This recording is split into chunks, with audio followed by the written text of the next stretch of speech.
Hello, everybody, and welcome to Planet SkyFF, the world where everything revolves around £50,000. My name's Suj. And my name is James. So, James, are you any closer? Yeah, I suppose so. Yeah. Good. Actually, as it goes, not further away. Although I said to you on Monday, I'm in the top 1,000, which I'm How not. many points have you got in total? Oh, like you always come and test me like that when I haven't even logged in yet. Ah, I'm sure I'm okay. on 194. I want to say. Okay. So I'm on 173 and I'm 10,000 in the Okay. world.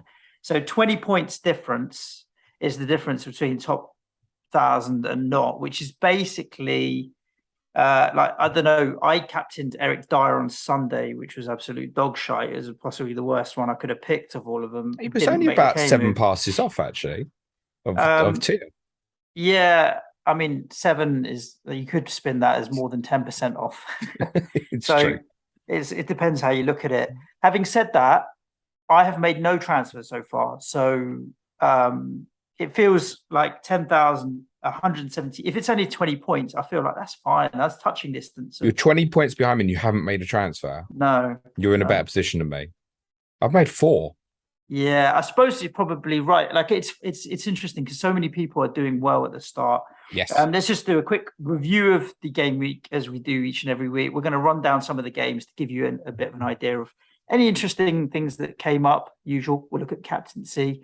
There's no fixture nonsense to talk about, and of course, you've been kind enough to send your questions in on Twitter, so we'll have a look at the old Twitter as well. I ended this week on 88 points, James. It's okay.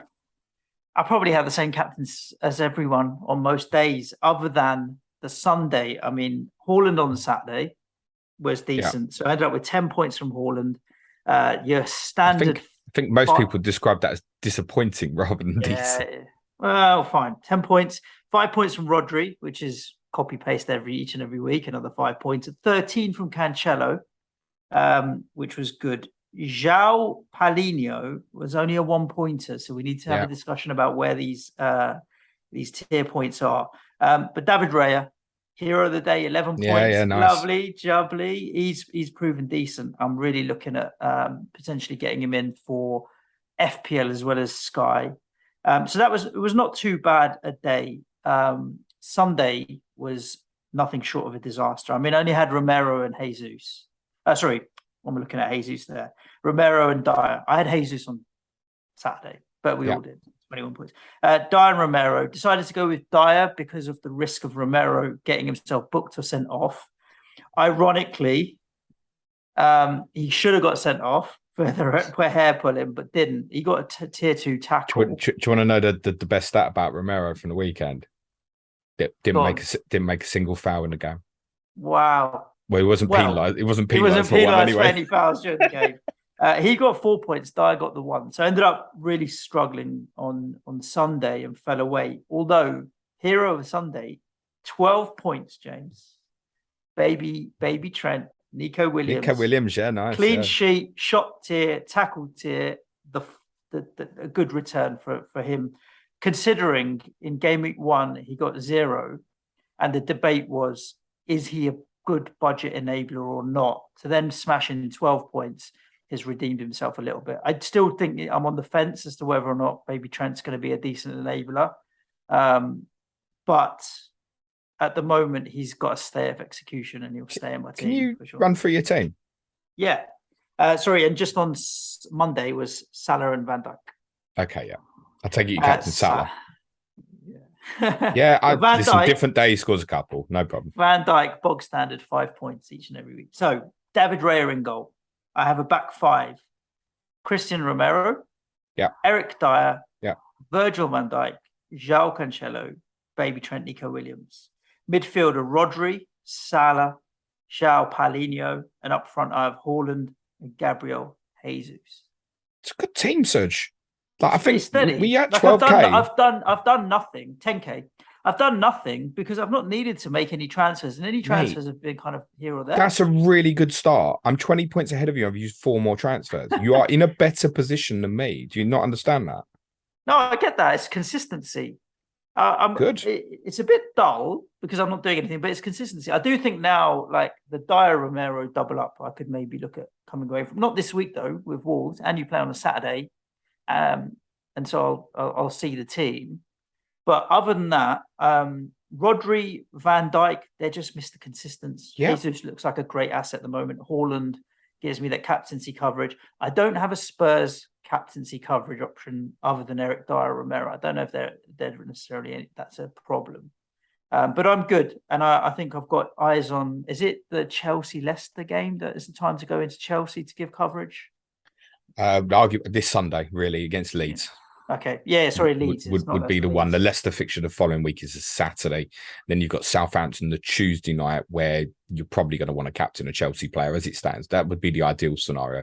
So, yeah, if you don't have a Chelsea player, you probably really are looking to buy one this Sunday. Cool. How was your week? Yeah, okay. 98 points, but another 2 transfers used. So I captained Haaland, like many on Saturday. Had Cancelo's 13-pointer at the back. Nice little bonus. Jesus 21. Nothing from Gomes, nothing from Paulinho. I sold Haaland for that's not true. I sold Rashford. That was a bad punt. This one talking about. I've made a mistake there with Rashford, right? I punted it for 2 weeks, try and get an early advantage. Would I get out with 3 points? I think. Oh, bloody hell.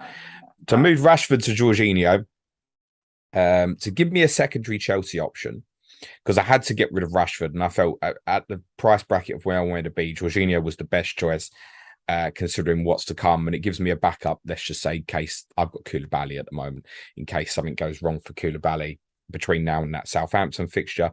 I did captain Koulibaly over Dyer and Romero on Sunday. Did you get 12 points? 10, 12, yeah, but that 2-point difference is why I'm not in the top 1,000 at the moment, because they nicked his tier 2 tackles off him and given him tackle 1. But yeah, very happy with the 24-point return off of that.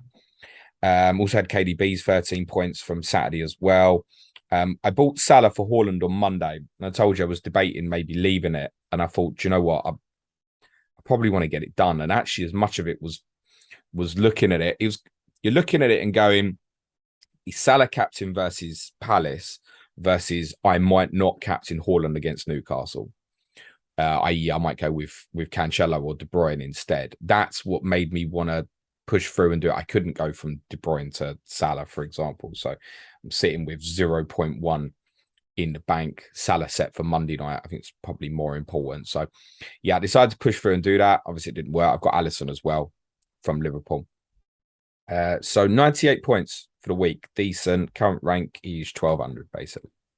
Okay, nice. Let's talk about these games from the weekend. And you mentioned, obviously, you have a look at any interesting nuances around tier points or anyone getting towards those or players that might surface. Because, I mean, when you look through the questions that we have on Twitter, I still think that the burning topic of conversation for a lot of people are who are the cheap enablers. And I don't know if anyone has stood out yet as I'm the one clear head and shoulders above anybody else. But just in terms of that and other tier points that we might be looking at. We're going to mention a few of them here now. So kind of summary of some things to note from the weekend. Sure. Some Villa Everton, Boubacar Kamara hit past 1 tier again for the 2nd week in a row. And it was just again. I would suggest that Bournemouth and Everton might be 2 of the best teams to be hitting passing tier again. He's 6.8. He's a nice price. I think you're not going to buy him now if you don't own, with Palace Saturday and West Ham the following Sunday. So there is an entry point of the West Ham game on Sunday the 28th, which would lead you through to the Southampton fixture on Friday 16th. Might give you a bit of a captaincy coverage for that particular night. Though, as we've said previously, you're probably going to buy a Forest player on Monday the 12th as a possible enabler. And I don't think these Kamara passing tiers will carry on, is my point. So with the fixtures coming up, Palace, West Ham, Arsenal, Man City, Leicester, it's far more difficult to envisage him hitting these passing tiers. There are certain ones like Arsenal, where if Arsenal get ahead and you know they'll drop off, he could hit it in theory. He could similarly against Palace, West Ham. All of them could be coulds, but I think Bournemouth and Everton are probably 2 fixtures with the way they worked out, particularly going behind really on against Bournemouth, is what's enabled these passing tiers. So I'd be very cautious of him at the moment. Shot tier 2 for Jesus, obviously against Leicester at the weekend. 9.5. You said he's in everybody's team, Suj. It might feel like that when you look at the top 1,000 and see he's in 80% of teams. But those in the top 1,000 at the moment probably would have him, right? There's a lot of people who don't have him at the moment because you have got several alternatives within Arsenal at the moment, such as Ramsdale, Saliba, Gabriel, Zinchenko. People have even punted Martinelli, Saka. So I don't think everyone does have Jesus. And of course, the problem now with Arsenal is it's difficult to get into with these two fixtures. I think if you haven't got, unless you've got injuries in your squad, you're going without at the moment. Danny Ward did pick up save tier despite conceding 4 goals. So lovely little 1-pointer for his owners at 6.1. He's obviously the cheapest goalkeeper in the game. I think there's a decision to be made when the Leicester Manchester United fixture comes round. But right now, I would have no intention of getting him because they just look shit defensively. I don't think there's clean sheets. I would rather pay more for what you've got in like David Raya, for example, at the moment with great fixtures for Brentford. A few notable ones from Brighton's draw with Newcastle at the weekend. Alexis McAllister was 7.4. It's 7 tackles. And Moises Caicedo hit tier 1 tackles again, and he's 6.7. And I think he's potentially really developing as a potential enabler. What's interesting about him hitting it versus saying one of the things we said about Paulinho was that Liverpool's actually the sort of game you'd expect him to hit tackles. Wasn't near it against Wolves at the weekend. Caicedo's done it now in 2 very different games. Very kind of counter-attacking performance at Manchester United, which was expertly done. The game against Newcastle, they've heavily dominated. And he still hit tackle tiers in both. So Moises Caicedo at 6.7 is really interesting. And I think if you're going to an enabler this week, he's arguably the one. Okay. Because the Brighton entry point is this Sunday. You've obviously got West Ham on Sunday. Again, when you're looking for enablers who are going to picking up tackle tiers, the fixtures are almost irrelevant. It's just when's the right time to get in. So arguably West Ham this Sunday before Leeds and Fulham would be the one. There's then another entry point of the Sunday against Leicester on September the 4th.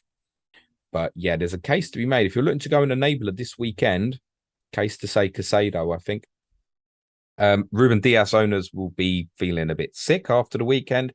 56 passes after 64 completed minutes. More interesting, though, was the Bournemouth passing numbers. So I'm going to guess you don't know these, Suj. Nope. Guess Bournemouth passing numbers for the 3 centre-backs. Just guess one at random. 25 passes. Yeah, and I think away to Manchester City, that would potentially be a little bit optimistic. So Kelly and Metham, who were the wide centre-backs, hit 33. Okay. Jefferson Lerma, who played in the middle of the 3, 48. Wow. They hardly had the ball. Interesting, right?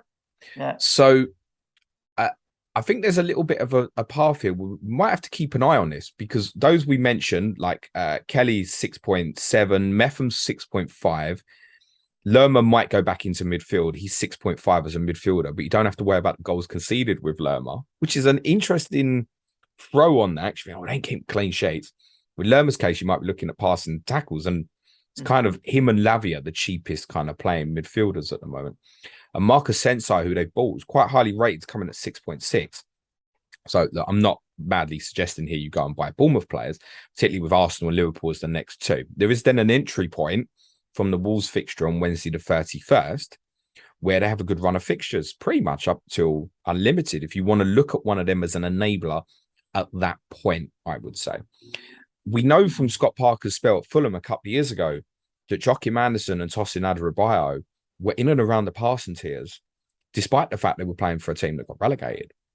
So there might be something to watch here with Bournemouth, really, really surprisingly, where it could develop that the guys at the back, real enablers, might hit the odd passing tier. That's all. Okay. So those numbers against Manchester City are very, very surprising. I don't doubt, obviously, that Manchester City, after the way they played in the first half, just completely chilled out, right? That's fairly obvious. But there's still interesting numbers there. What about Haaland? Was he anywhere near passing tier? Erling Haaland, I can confirm, was 58 off of passing tier. Riyad Mahrez hit passing tier, which is off the back of. This is why the Bournemouth numbers are interesting, because it's not like Man City, exactly what you said. It's not like Exactly. Jack Grealish hit passing to at West Ham. Riyad Mahrez obviously now hit against Bournemouth. Kevin De Bruyne was a few off. It was about 12 off, I think, KDB. A few notable ones from Leeds, from the Southampton Leeds fixture. So Pascal Struijk is 6.9. He's playing left back at the moment. Hit tier 2 tackles again for the second consecutive week. There's no guarantee he's going to stay in the team longer term. That's a challenge with it, isn't it? Yeah, you exactly. could get him and he's going to be gone. You don't want that. But again, you could make a case if it's tackle tiers, entry point possibly against Chelsea this Sunday. There wouldn't be another entry point for Leeds till that single game day with Nottingham Forest on Monday the 12th. Obviously did assist Rodrigo's goal, one of Rodrigo's goals at the weekend as well. I'd just be a little bit concerned. I'm fairly confident Leeds are trying to buy a left back before the season ends. You could say, okay, he might go in as one of the two centre backs. He might, but then the tackle tiers might not be there at centre back. Correct. And Tyler Adams, who's 7.3, he hit tier 2 tackles, having hit tier 1 tackles in the game against Wolves on the opening day as well. I think the problem for Adams is that's quite interesting, but it feels like there's so many others a little bit cheaper than Tyler Adams at 7.3. He really goes and hassles. Really, really. I would bet, for example, he'll probably hit tackle tier again against Chelsea at the weekend. He doesn't stop. He's a real pressing machine. But he's probably a little bit more expensive against. There's others at under 7, basically, like Casado at 6.7, for example. The two Wolves centre backs hit passing tier again in the Fulham game. Max Kilman and Nathan Collins, as they did at Leeds the week before. Now, again, these might be two fixtures where we would perhaps expect this, but it's quite impressive. They were in the high 70s. The problem is Kilman at 8, Collins at 7.8. I look around sort of like Christian Romero at 7.8. I struggle to kind of really make the case for them. What I would say is from Sunday the 28th to Saturday the 3rd, Newcastle at home, Bournemouth away, Southampton at home are 3 kind of nice fixtures. If you want to kind of dip in and get yourself a quick 3 for 1, there will be a few knocking about where you could do that if it's of interest to you. David Raya was the only Brentford player to hit any passing tier, despite any tier at all, despite the obvious mauling of Manchester United at the weekend.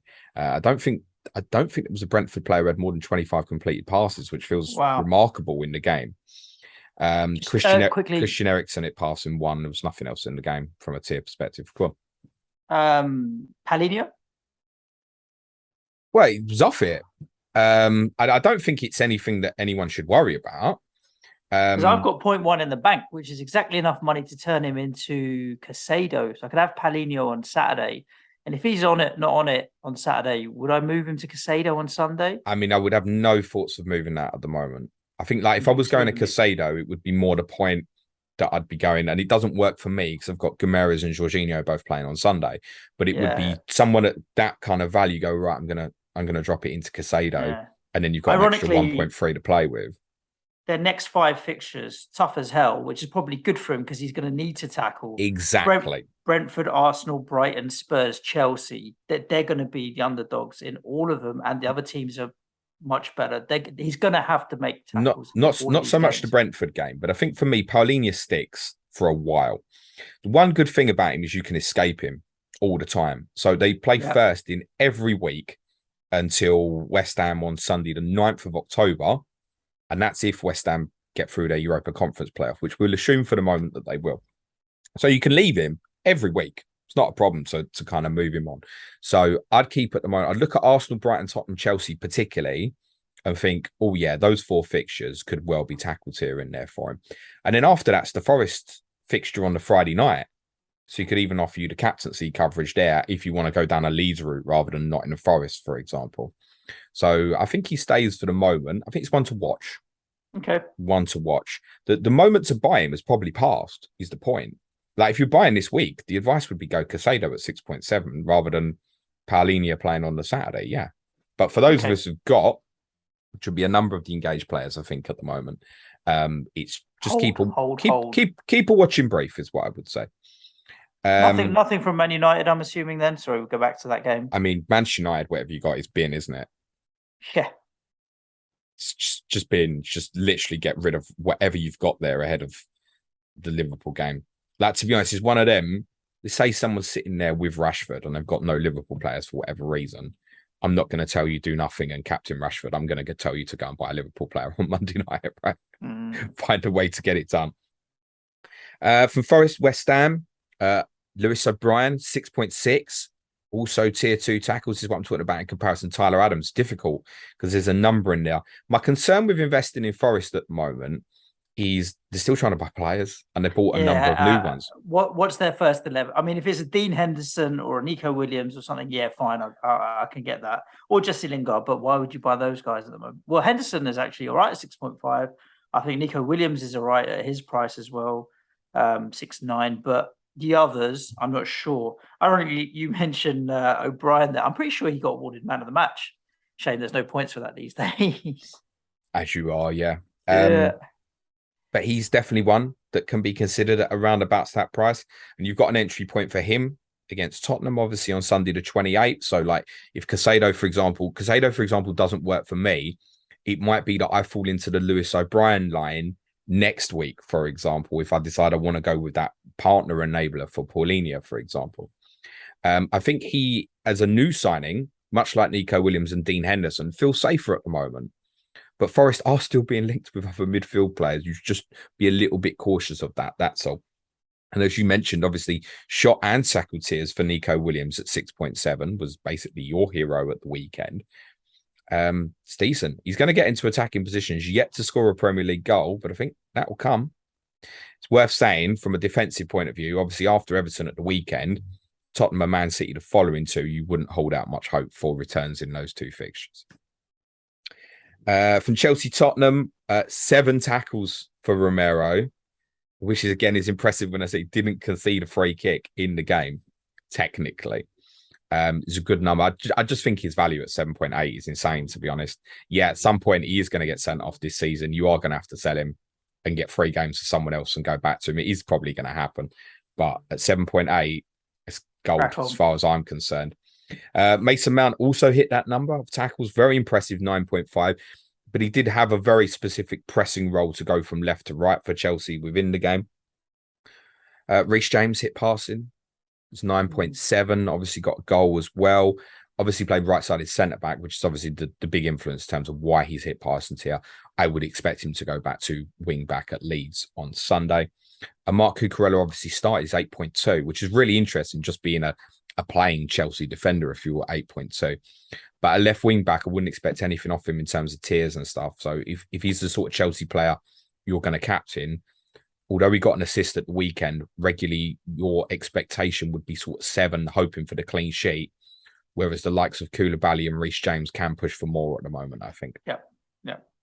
Fabinho, he's 7.7, and he picked up 111 passes in the game against Crystal Palace on Monday night.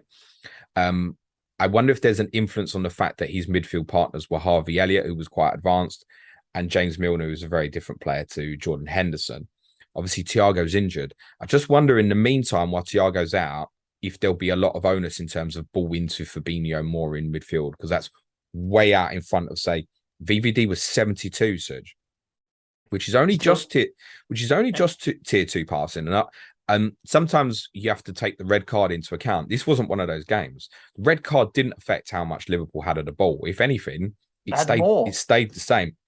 What is interesting is Nat Phillips, 66 passes, which is only 6 less than Van Dijk, despite being taken off on 63 minutes. And Joe Gomez in his 37 minutes got 45. But that's the period in the game where they were dominating possession and really pressing. I hear you. But if you add the two together for the right-sided centre backs in the fixture there, 100 and something, yeah, you've got the same as Fabinho. You've got 111, and Van Dijk sitting there on 72. Trent was in tier 2 passing as well. Was a little bit more than VVD. Yeah, I mean, by the Robertson time he was got well into off. The last quarter of that game, he was basically playing as a midfielder, wasn't he? Trent really advanced. He was involved with all the link up, drifted completely centrally. So yeah, but I can imagine that with Trent. There was times in that final period of the game, it was like when I played centre forward. So you wouldn't expect him to increase his passing numbers in that particular position. There wasn't anything in the game that made me think that Crystal Palace were particularly shunting Liverpool to the right-hand side of the pitch. It might have been something to come from Liverpool. It might be a complete one-off and just a freak, but something possibly to keep an eye on. A quarter of the game own Darwin Núñez. A quarter of the game, do. Wow. Yeah. In terms of overall ownership, and I think there's a number of people who are obviously very unlucky. You saw him in the team Monday night and went and made that move. And I wouldn't have told anyone don't make that move, right? You can't think he's going to turn around and headbutt someone. He is, I think for those who've got Núñez, we'll go to Jesus Saturday, wouldn't they? If they don't already own him. Yeah. If they don't already own him. Yeah, of course, absolutely. But that's obvious, isn't it? Yep. You haven't got a good entry point for Arsenal for these Bournemouth Fulham fixtures.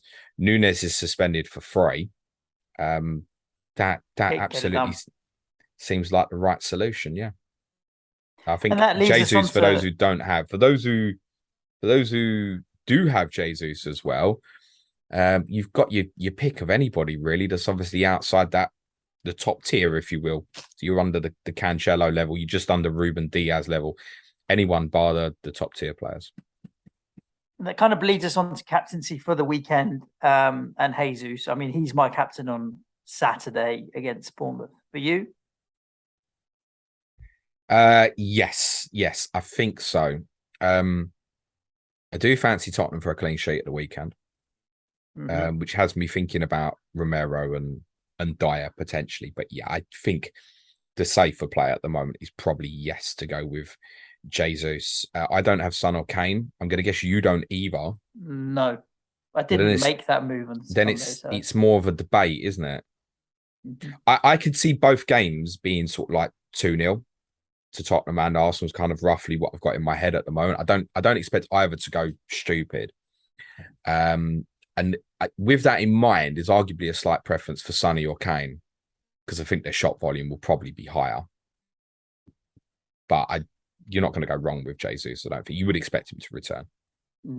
On the Sunday, I'm looking at Haaland against Newcastle as my captaincy option.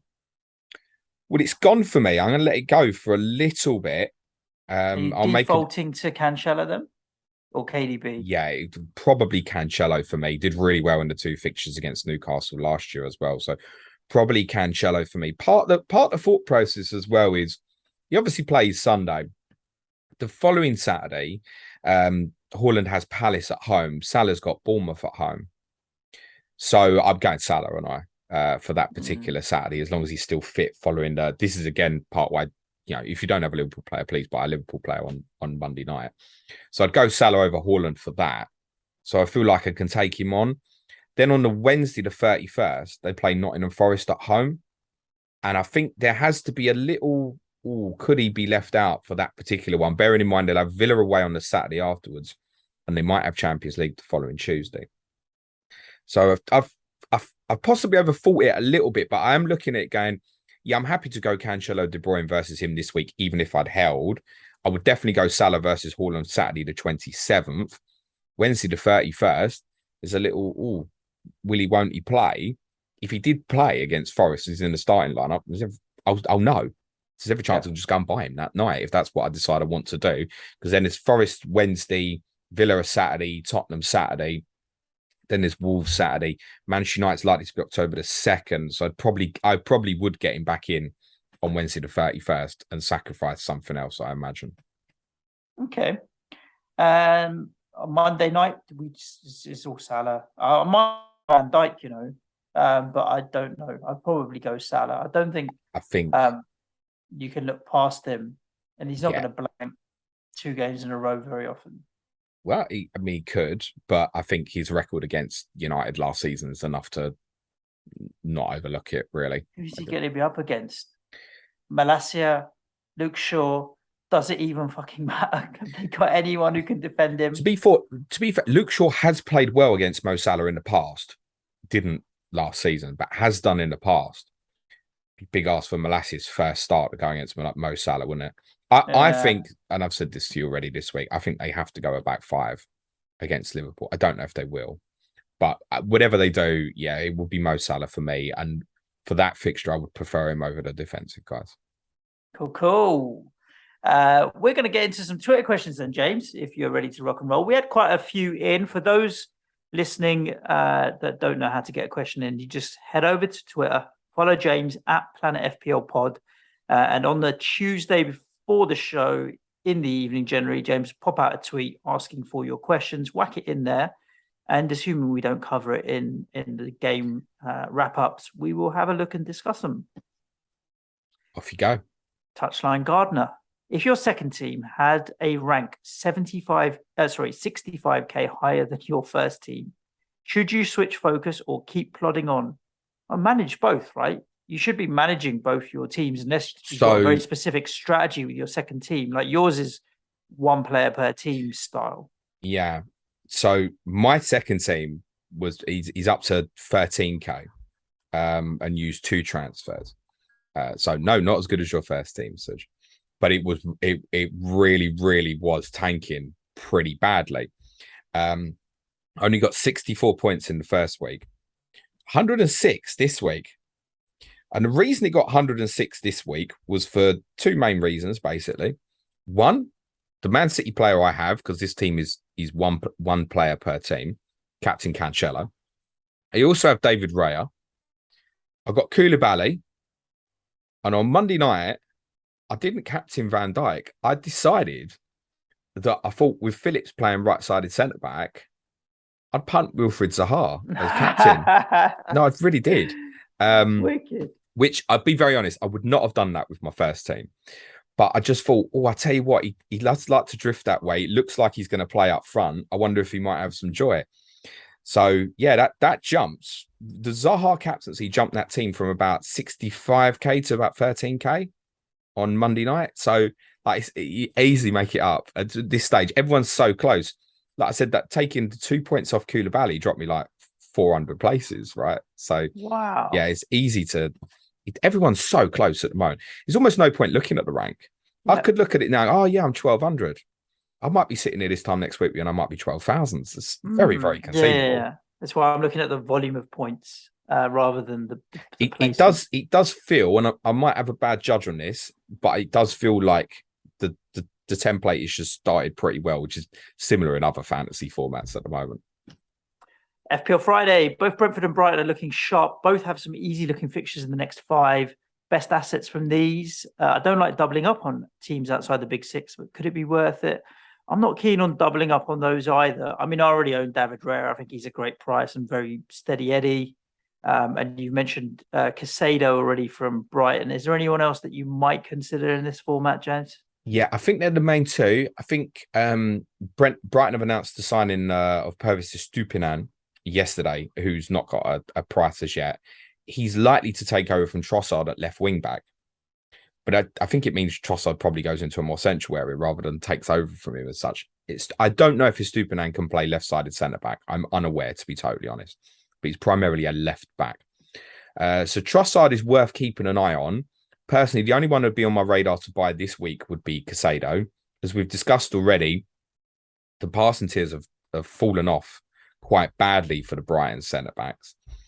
Despite obviously having a lot of it against Newcastle at the weekend, there was no passing tiers for the Brighton centre-backs.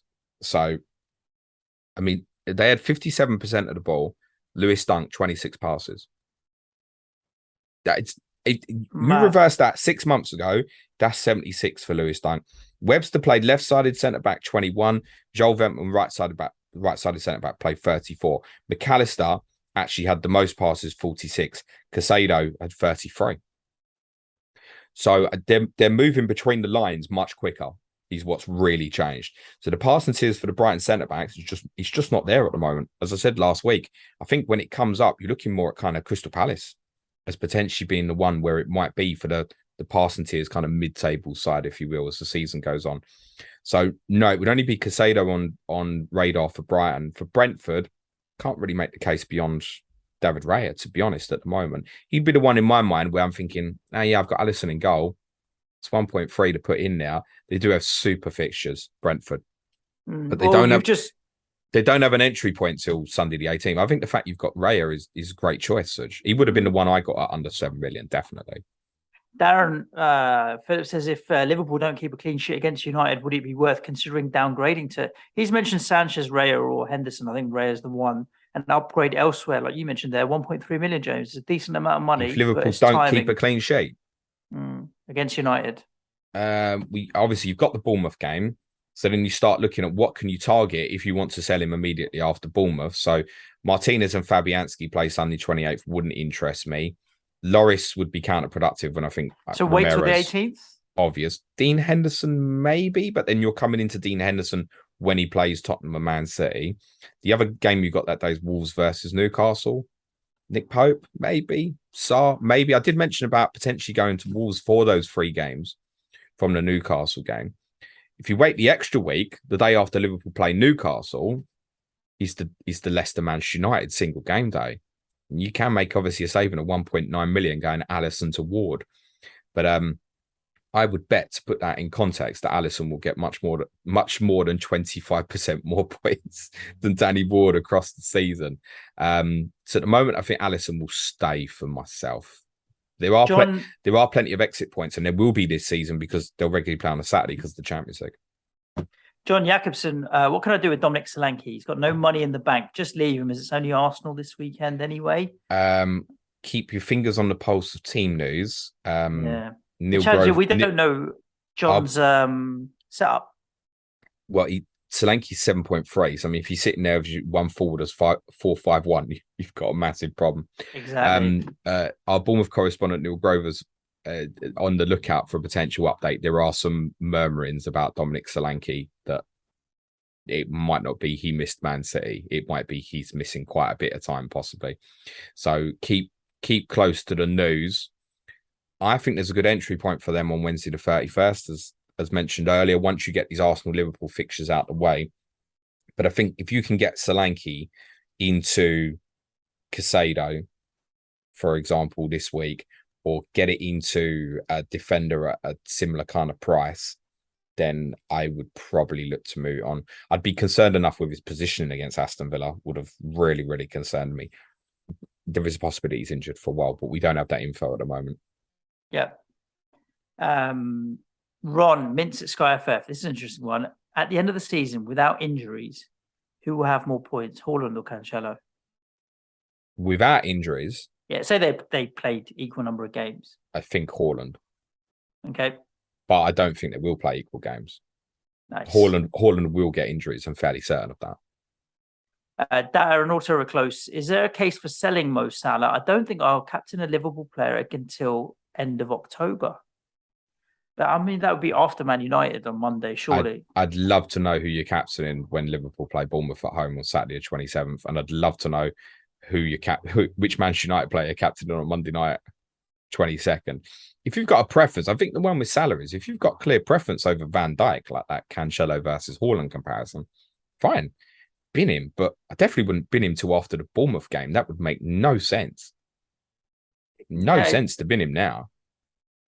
FPL line. I mean, we mentioned this. He said best Darwin replacement. We did say Jesus as if you need to replace with a forward, but he's saying Connor's saying Cancelo as a set and forget. I mean, Cancelo's a great asset in this game, regardless. And if you can get there, absolutely great. If you've got the money in the bank, absolutely. If you want to look at spreading the money, Tony, I think he's possibly a little bit overpriced in this game, actually, but they've got great run of fixtures. And as I said, there isn't a good entry point, which means a lot of people won't go there. So the suspension opens up that possibility for you where others won't go there. So I'd consider him as a differential. Well, FF Thinker's asking about Tony in the case of he wants to escape Callum Wilson on a 5-3-2. Straight switch to Tony for no fixture gain. I'm just looking at the next phrase of Brentford, Fulham, Everton, Palace, Newcastle, City, Wolves, Liverpool. On the face of it, I don't hate that. You can make a case as well that you've got 5 for Tony before Wilson's 5th, which is West Ham away on Sunday the 11th, which isn't a great fixture either for Wilson. What I'd say about him, he's 1-2 Wilson, right? Scored against Forest, didn't score at Brighton. When Callum Wilson's fit, he will be close to that. If Callum Wilson played 38 games, I bet he'd get 15 or so goals. He wouldn't be a million miles off the 1 in 2. And he's scored against City and Liverpool in the past. City could win 3-1 the weekend. Wilson might score. So he's probably not a player that you're going to captain regularly. I've discussed this with Bruno Guimaraes, who I've got in because I looked at his numbers from the back end of last season. It's like so consistent. The fixtures don't matter so much because like he could easily be every chance he'll get tackle tier against City, for example, at the weekend. But then I don't really want him for tackle tier against City. I want him for tackle tier and passing tier, if that makes sense. I want the odd attacking return out of him as well at his price value. Wilson will be consistent. I think he's a very decent price in this game. I wouldn't stress about it. If it was me, I'd leave it personally at the moment. Right, we've got 2 more kind of questions to get through, James. One is like 5 questions in one, so I'm going to read these all out together. Is it from Ian Parrin? No, it's not. These are 5 different. It kind of focuses on the same topic. So MC here, I picked Gibbs White as a midfield enabler. Shall I move him on, and if so, where to? I can't find a good jump-off point for 6.8. Should there be there? 6.7 million midfielder, please, to add to Paulinho. Who would you go for? Ryan West. I've got Gibbs White and Brennan Johnson both doing poorly. Shall I bite the bullet and get rid of him or hold firm? But then Michael Race, help me replace Rashford, and Darbs, help me to replace Rashford in midfield. FF Dempsey, Norgard as a long-term holder, move on to a cheaper or similar priced asset. So it feels like all of these guys have problems between 6.6 and 7.2 in the midfield space.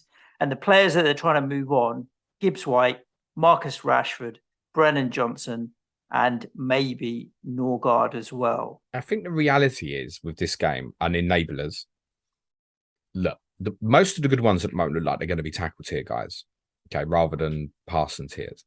So there's unpredictability in terms of the returns when it comes to tackles. Passing tiers, we can make a clearer, they might hit above 60% this week. Tackle tiers is far more unpredictable. So I think the answer quite often comes down to timing. So this week, for me, the timing-wise, when you look at the fixtures on Sunday, he's probably gamble Caicedo. This time next week, it might be that the answer is Lewis O'Brien, and so on. So quite often, it's actually about the timing. Who do you want to sell? When do you want to sell them? Where can I get that small amount of gain where it might just put me that extra 4 points on the board that will make a little bit of difference or so? So I think the answer this week for me would be Caicedo, 6.7, Brighton at West Ham. They haven't got another good entry point for ages. That's where I'd go if I was going on Sunday. In terms of the Rashford, I'd keep. One, I would have absolutely bombed him out on Sunday or Monday and got an advantage from someone else. But having now got here, and what I discussed about Wilfried Zaha, I'd maybe hold him at the moment. He's Southampton the week after. So you've still got 2 fixtures over 6 teams. There are definite escape points Sunday the 28th. I mean, Sunday the 28th, depending on your setup, you could move from Rashford to Romero if you don't have Eric Dyer on that Sunday the 28th. There'll be a few others as well. Guimaraes is similar price. Newcastle playing that day, for example. I'd actually, if I've still got Marcus Rashford sitting there right now, I'd leave it.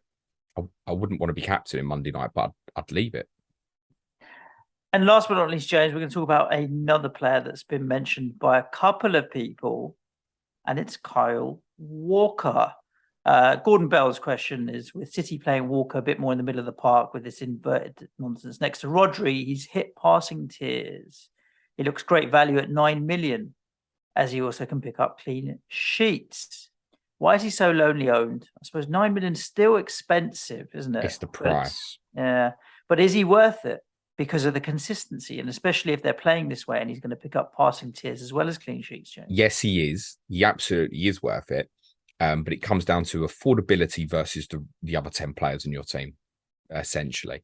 Does he work? Does he fit in? Now, for example, moving, hypothetical example here, Jorginho to a Caicedo allows a Bruno Guimaraes to a Rodri. So these are the sort of things you have to consider in your mind. So I feel like Rodri is more enticing for someone who's got 2 enablers. That said, We haven't seen it much in the 2 weeks, but the reclassification of a lot of players within this game does still give me the inner feeling that I want most of my midfielders to be goal-scoring players. Now, suddenly, if you end up with a midfield, hypothetically, of Paulinho, Caicedo, Rodri, and let's say Mo Salah, you're heavily relying on Mo to produce the attacking returns from that area of your team, aren't you? So I think people like Bowen's not done anything yet. Bowen's 0.5 more than Rodri. And there'll be a case in time where Bowen's worth it more than Rodri. Bowen also at certain points will obviously be a captainable option. I'm sure there's a few people probably captained him this Sunday gone. Rodri is always going to be a difficult choice over KDB, Cancelo, Haaland. So you have to factor that in. I wouldn't say to anybody get rid. I wouldn't say to anybody dive on either. I think it's if it works in your structure, great. So it might be, say someone's moving towards Caicedo on Sunday. Yeah, have a second look. Can you fit Rodri in there? Yeah, have a second look. But just be cautious that there's a lot of midfield players in this game who, I mean, Kulusevski, for example, is cheaper than Rodri. And if you're struggling to get Son or Kane in from a price point, you might look at Kulusevski as a longer term and think, oh, that's decent. There are a number of attacking mids who have not really done it yet. And I'm sure there's going to be a spell this season where it's like, oh my God, I want to have Kulusevski, Maddison, Bowen, something like that in the midfield area. So just be cautious of it. Cool. James, that's the questions for SkyFF this week. A nice little cheeky rundown. Anything else to add before the weekend? No, just a little thing. Thanks to, I mentioned him already, Ian Parrin. Haaland was obviously, it was just interesting to look at the numbers in terms of the amount of people that sold him on Sunday for presumably Kane or Son. So his ownership on Saturday night overall was 56.05%. It dropped to 54.99% after deadline on Sunday, which might not feel like a lot. At the moment, we can only really judge this on the overall rather than the top 1K. For those who wanted the statistics, Haaland was in 81.5K of the top 1,000 on Saturday night. Come Sunday, that dropped to 54.5. But I don't really feel like we should be looking at top 1K at the moment. We have to remember there's going to be several managers out there who've used 10 transfers and stuff, right? So they should have the transfer. We know that they'll spunk it all at the start. So I don't think there was as many people made the move as I thought. You didn't do it. I didn't do it. And yet before game week 1, it looked like a fairly obvious one for many people. I mean, I chose rather than to go to Tottenham to go back to Mo, right? Yeah, okay. Interesting for people to think about. I hope you enjoyed this episode of SkyFF. Make sure wherever you listen to the podcast, you are subscribed. Tomorrow, James, Clash of the Correspondents. You have Johnny Pringle and is it Neil Grover? No, they just played last weekend. Who are City playing this weekend? It's Sai. It's the oil Clash of the Correspondents, is it? It is. Clash of the oil correspondents, Newcastle versus Man City tomorrow, and come and join us for a party on Friday. We're celebrating hitting 1,000 pods. Nice, that'll be fun as well. Listeners, stay safe. Thank you again for all of your support. I should have mentioned Patreon, James, but if they haven't heard it by now, then they never will. Just go to Patreon if you want to support the show.com/Planet FPL. We'd love to have you there. Cheeky little Sky Planner if you do. Stay safe. Look after yourselves. Ciao for now. Thanks, everyone. Good luck this weekend. Play it your way. Cue music, please, man. Show.